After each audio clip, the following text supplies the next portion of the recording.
So this afternoon, I'm going to try and bring you up to speed on where we are with PCGE and tell you a bit about the future, as much as I possibly can. There's the investor information, which you're all deemed to have read.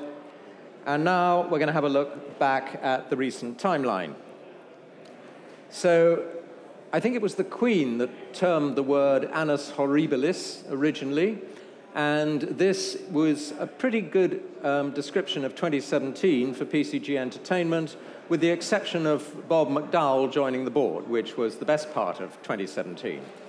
I've been very interested in the comments that people have made. Oh, why don't they do a deal?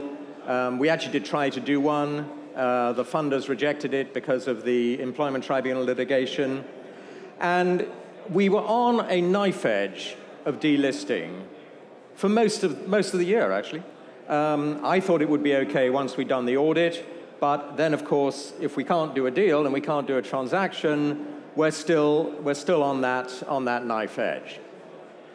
Now, 2018 is the year of regeneration, as far as I'm concerned. So we finally got the Employment Tribunal settlement done in January, and truthfully, we did not start trying to do any transactions until that was finished. Because having been burnt once in 2017 and spent a lot of time and effort trying to put something together, it just didn't make sense. And we didn't know really until the final day of signing that it would actually be settled.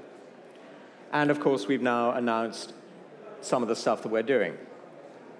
So the first really important point about all of this is the original operating structure of PCG remains in place.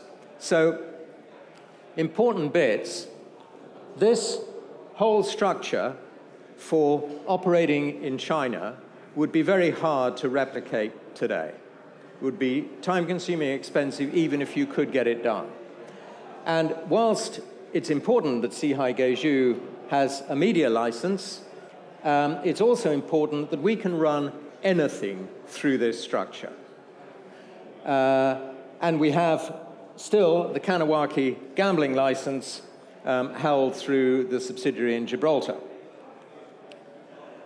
So, if we look at this, at what we can do here, the media license enables distribution of film and games via the internet. Now, for those of you who don't know, most people watch entertainment of all forms in China now on a small screen. The share of conventional broadcast TV has steadily declined over the last decade, as indeed we thought it would. So remember, it's a structure which can cover other products and businesses. The gambling license is very important because Hainan province announced last Friday that horse racing and gambling on horse racing was now legal in Hainan. And this is part of President Xi's plans for the future. And never think that the Chinese don't have a plan, they always do. President Xi has said he wants things to be done. And he is now effectively president for life. So you've got probably a 20-year run now in China where the policies aren't going to change that significantly. And I've always thought that at some point, the Chinese government would want a piece of the gambling money. And they've now come out, and Hainan is going to be the first area where that's going to happen. Now, it's also important that this operating structure provides continuity. That should mean that as we take stakes in companies and add distribution agreements and so on, we are not going to be hit with a reverse. We may be.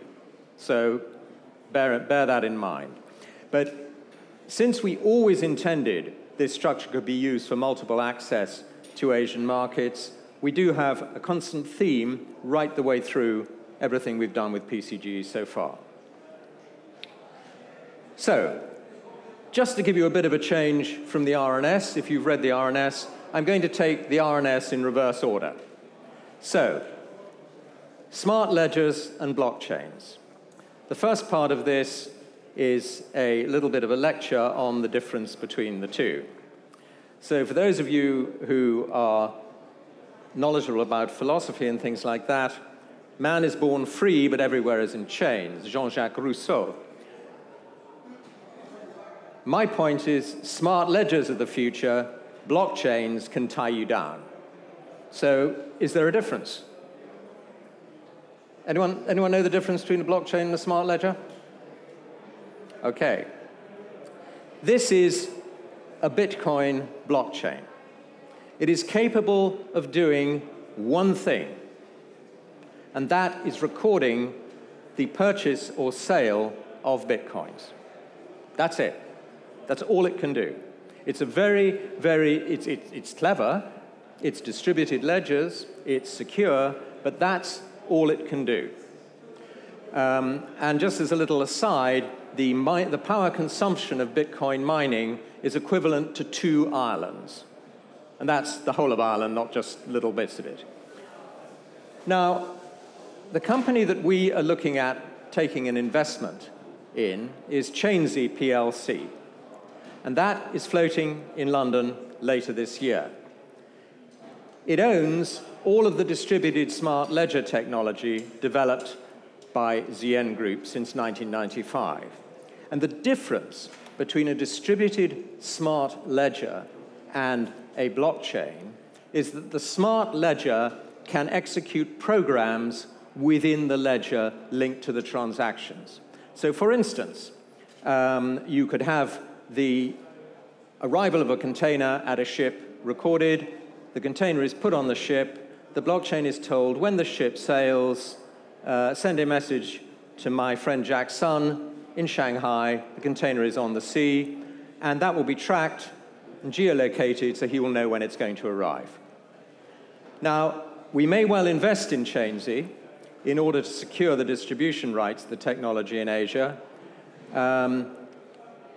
And I've got this out of order because that's what I told you that the technology within distributed smart ledgers can do, and that's what distinguishes it from blockchain. Tremendously important. Identity, trade, it's not just cryptocurrencies. I'm not actually a believer in cryptocurrencies. Now, the second thing that we're looking at is an environmental technology, and that is called cavitation. Now, if you look along the bottom here, this shows you what cavitation actually is. I know about it from car engines.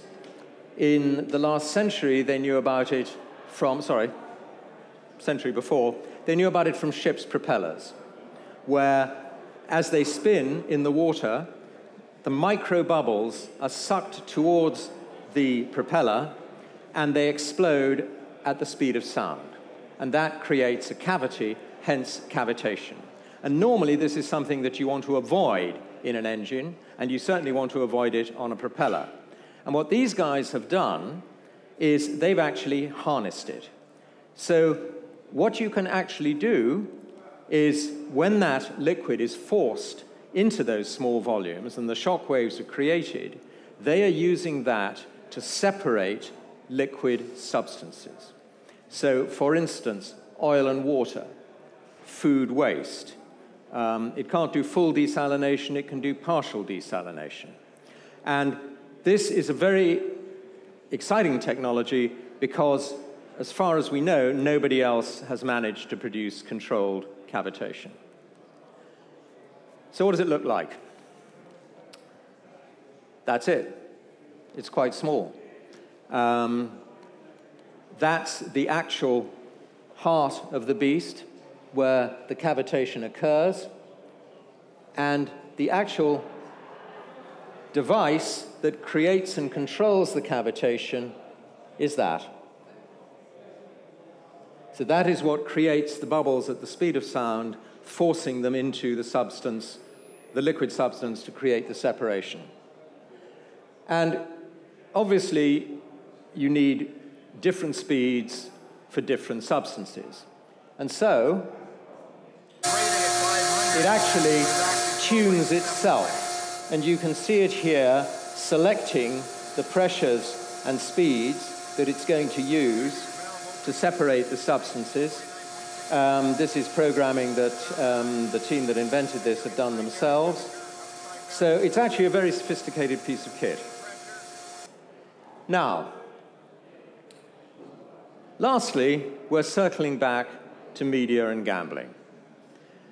So we're in discussions to use the media license for internet sports broadcasting in China.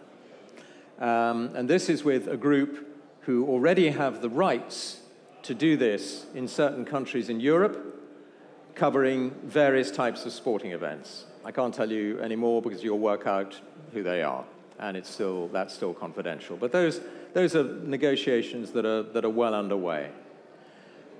Now, the Hainan province, the betting on horse racing there, I don't know how quickly this is going to move, because just announcing that for one province, I don't know how they're going to police it, I don't know how they contain it to one province, and I suspect that we're at the beginning of China legalizing gambling in various forms, because I don't see how you can control it and limit it to just that one limited area. Anyway, through Jack Sun, we are in touch with the Hainan government already, and we'll see how that develops. Then, lastly, I've got quite a good omen for you. This is a stock chart of a few years ago, and if we come back to here, since those days, I haven't been attacked by the BBMs and had a company as vilified as PCGE since those days. Now, we've got a lot of supporters as well, but the interesting thing about it is that that was the beginning of Serious Minerals. And that's when I left. Of course, there was a satisfying dip in the share price, but it came back very quickly, and that's now a £1.5 billion company. No guarantees that we can do the same again, but we'll have a very good shot at trying. But it will take 5 years to build a business, because Sirius came from a bust copper explorer, where that first arrow is, to the potash company, and that took 9 major transactions and probably about 6 smaller transactions. There are no quick, immediate fixes. So, thank you all very much for your support. Thank you for coming today. Are there any questions that I can answer? I hope. Yeah, sorry, I was hoping if I could catch you at the stand. The cavitation separation Yes. piece, what's the markets or commercial markets that you can see that playing into? Right, what are the markets for cavitation technology? Yeah. The first one is separating oil and water. There's a lot of oil mess around the Middle East. So there are oil lakes. There are tankers sunk off Kuwait from the Gulf War, and they've been there that long. And these need to be cleaned up. There's oil everywhere, and a lot of the time it's mixed with water. So getting rid of oil mixed with water is pretty difficult. What are you going to do? Dump it in the desert? No, that's not a solution. So the answer is, if you can separate the oil and water, then you can actually sell the oil at a discounted fuel. That gets used as oil. And the water can be made clean enough that it can be recycled for other uses. Excuse my ignorance. Is that not available to do today? It's available to do today, but it's very expensive and very slow. Okay? This technology makes it very quick and very cheap. Thank you. Yeah. My pleasure. Any other questions? Go on. Have a go. No? Yeah. Okay. No. Funding-wise, yes. Are you good for the rest of this year? Or I know you can't make any promises, but in terms of where I know you've got 1.6, 1.7 million. Yeah. No. In terms of funding, we will raise more money. Okay. We've got plenty of money at the moment. We've got plenty of money to support the deals that I've told you about today and that we announced earlier in the week. But if a major opportunity comes along where we can see an opportunity that will create value for shareholders, and by the way, during this process, we raised 15 million. Okay, so I mean, I'm afraid I never get the placing thing, the arguments against placings. I mean, I get diluted as well. What I'm trying to do is get that to go there. And whether I have a much smaller piece of a much bigger pie or not, I don't care, actually. And, you know, I think that's what we should really be focusing on. And for me, by the way, I get placings if it's value accretive, not if it's dilutive. And that's you just saying as a general. Yeah, no, but it's but at the moment you're perfectly correct. We've got plenty of money for what we're planning to do.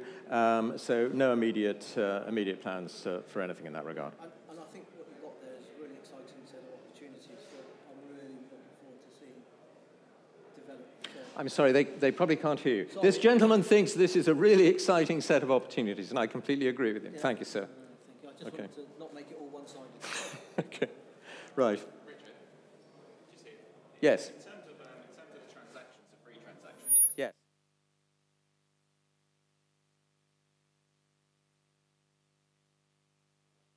Is there anyone here from AIM regulation? Is there anyone here from AIM regulation? Okay, I mean, I know that if you put your hand up, you'll have to be sent away to be reprogrammed, so I understand that. But the answer to this gentleman's question is, well, you haven't actually concluded any of these transactions.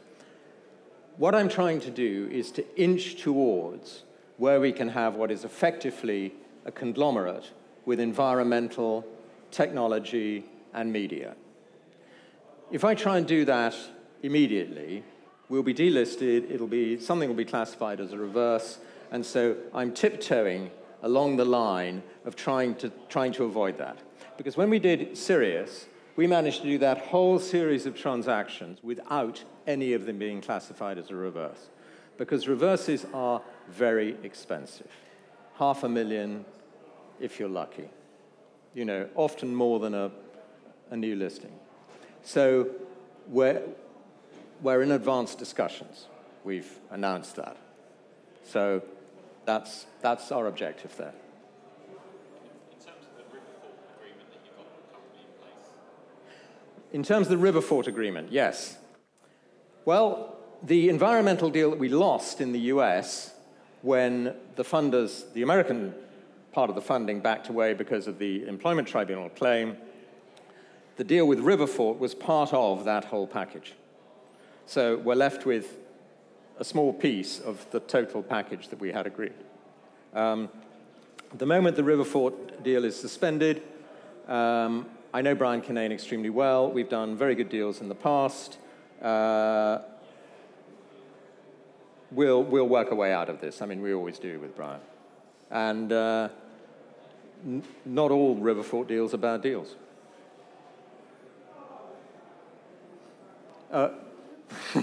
Okay, the very nice lady is making throat-cutting signs at the back of the room, so I think that's probably it. So thank you all very much for coming.